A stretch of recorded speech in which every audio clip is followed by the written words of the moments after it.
சற்று முன் கிடைக்கப்பெற்ற மிக மிக முக்கியமான செய்தி ஒன்று வெளியாகி உள்ளது. எடப்பாடி பழனிசாமி அவர்களுக்கு எதிராக செங்கோட்டையன் எடுத்த திடீர் முடிவு. டெல்லி பயணத்தை மேற்கொண்டுள்ளார் செங்கோட்டையன் அவர்கள்.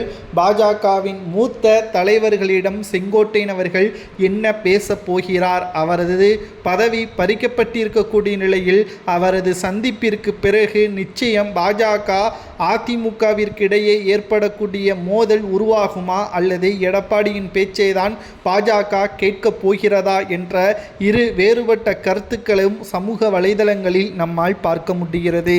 ஆனால் தற்பொழுது செங்கோட்டையன் அவர்கள் பிரஸ் மீட் கொடுத்த மறுநாளே அவரது ஒட்டுமொத்த பதவிகளும் அடிப்படை உறுப்பினர் பதவியை தவிர அனைத்து பதவிகளும் பறிபோகிவிட்டது.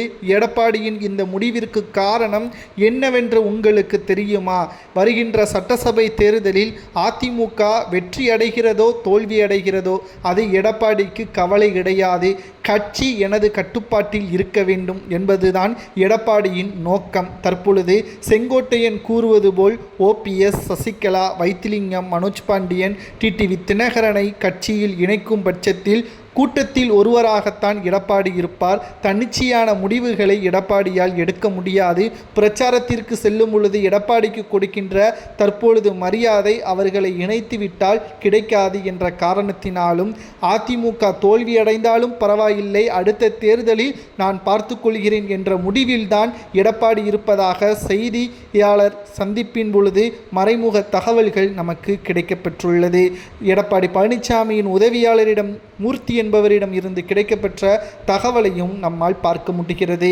மேலும் எடப்பாடி பழனிசாமிக்கு எதிராக செங்கோட்டையன் டெல்லி சென்றிருப்பது ஆச்சரியமா என்று கேட்டால், டெல்லி எடுக்கக்கூடிய முடிவுகள் எடப்பாடி பழனிசாமி கொடுக்கின்ற பதிலை பொறுத்து தான் இருக்கிறது. ஒருவேளை செங்கோட்டையன் பேச்சை கேளுங்கள் என்று எடப்பாடியிடம் பாஜக கூறும் பட்சத்தில் பாஜக கூட்டணியே வேண்டாம் என்று கூறி தமிழக வெற்றி கழகத்துடன் கூட்டணி வைப்பதற்கும் எடப்பாடி தயாராக வருவார். எடப்பாடியின் இந்த முடிவு சரியா அல்லது செங்கோட்டையன் கூறுகின்ற முடிவு சரியா என்பதை மட்டும் உங்களது கருத்துக்களை மறக்காம கமெண்ட் வாயிலாக கூறுங்கள்.